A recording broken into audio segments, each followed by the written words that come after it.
Hi, this is Nicole Jansezian. I am your Jerusalem journalist.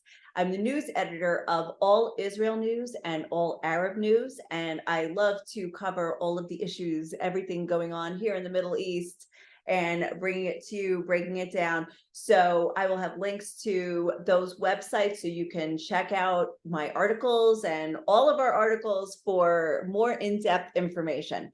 But today I am going to answer one of our readers' questions. I guess it's viewer in this case, but since I'm a print journalist, I still say reader. Okay, but James asked a very good question.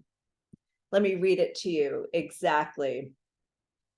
So, James, referring to the election that just happened on November 1st, James asked, what is your sense for the number of vaccine remorse among Israelis? People who now see they were duped. Your words, not mine. Okay, it must, I don't want to get banned already. It must not be very many, as Bibi drove that narrative. Bibi being Benjamin Netanyahu, the previous and now incoming prime minister, pretty much won the election. Can you shed light on the actual number of Israelis that were fully, partially, or not vaccinated? For those who refused, are there still ongoing social consequences? Great questions, and it probably is time for a little COVID update. Things have definitely shifted from back then, but let's talk about the numbers. Let's talk about how this factored into the election. So, this particular election, COVID was not an issue. Vaccines were not an issue. Perhaps in the last election, it was more current because it was in March 2021. So there was a little bit more, there were still restrictions and the vaccine drive was in full force, but it wasn't a huge issue in that election either. But for this one, for sure, it was for the overwhelming majority of Israelis, not an issue, didn't factor in. There was, however, one party that is brand new, just formed a few months ago. It's called Ometz, which means courage. And they actually formed in order to tackle all of the issues that they felt were very significant during COVID, which were the vaccinations, the social consequences of vaccinations, whether or not, with the vaccine passport, and there were a myriad of other issues.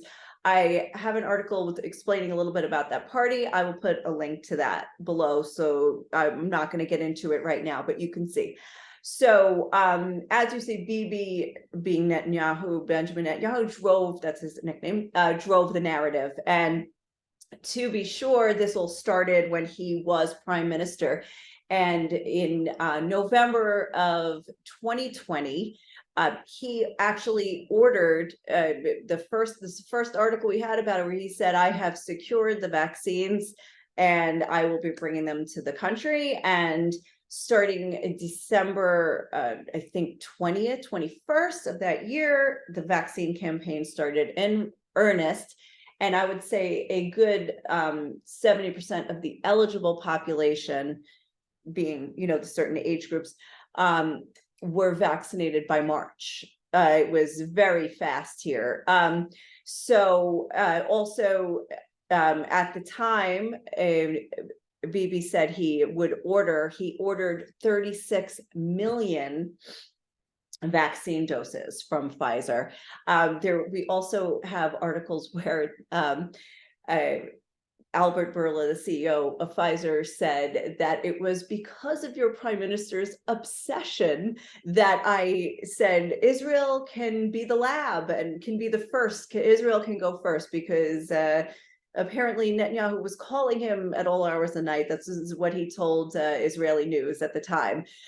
So he said, okay, you got it, so, but also during that time, Israel was shut down for a very long time, hermetically sealed, as it was, as Netanyahu called it.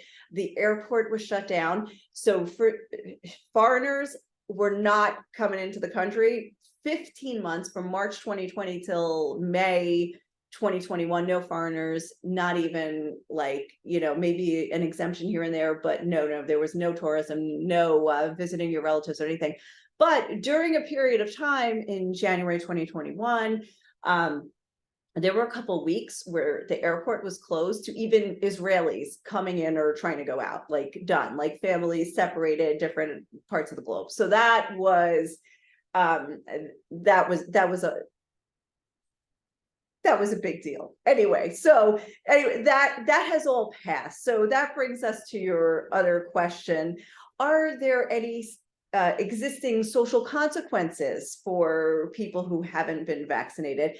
And the answer is no. Right now, there's the only thing I think we have is mask mandate in medical centers. So if you go to a hospital or a clinic, one of your HMOs, yes, you have to wear a mask, but other than that, there's nothing. And that's saying a lot for a country that actually for several months required you to wear a mask outdoors at all times. From the moment you left your home till the time you got back to your home, you were wearing a mask. So anyway, the fact that it's even no more masks right now is a miracle.